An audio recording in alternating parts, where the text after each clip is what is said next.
Hands-on demonstration on data processing and data management. Sex and civil status column. Okay, so saan pa tayo pwede ulit mag-apply ng data validation? Sa sex muna. So we go to column F. Highlight natin yung column F, then data validation. Again, from our data dictionary, ano lang yung possible values ng ating sex? Ayan. From our data dictionary, so yan, 0 and 1 lang yung options natin. So we have 0, 1. Then we press or OK. Ayan. So, ulit, check natin kung lahat ba ng values sa column na yun is 0 or 1 lang. So, balik tayo sa data validation. Circle invalid data. Check natin. May naligaw bang value?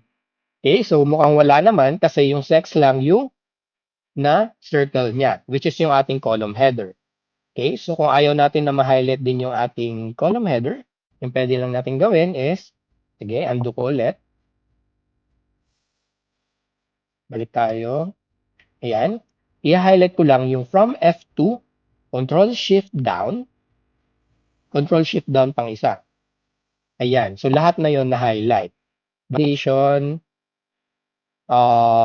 list, 0, 1, 0, 1, then press OK. Ayan. So, hindi niya na sinama yung F1, yung ating column header. Hindi niya na na-highlight.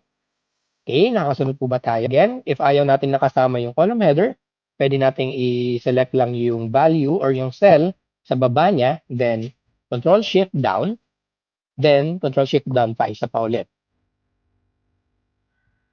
To highlight lang. Sorry. Ayun, napansin. Thank you. Control-Z, balik natin yung ating Control-Z, Control-Z. Ayan, so thank you po napansin. I-edit na pala ako sa aking raw worksheet. So be careful with that. Kasi dapat, hindi natin gagalawin talaga yung ating original data. So, dapat dito lang tayo mag-edit sa ating Scholar. Okay? So, data validation, remove ko ulit lahat. Data validation sa column na to. Ayan. Tapos, F2, Control-Shift-Down. Then, apply natin yung validation na list and 0, 1. Yun lang yun. So, technically, tinatanggal lang natin yung column headers natin sa mga na-highlight na values for data validation. Okay? Sa civil, ganyan, pwede din i-check. So, most likely, same lang din to.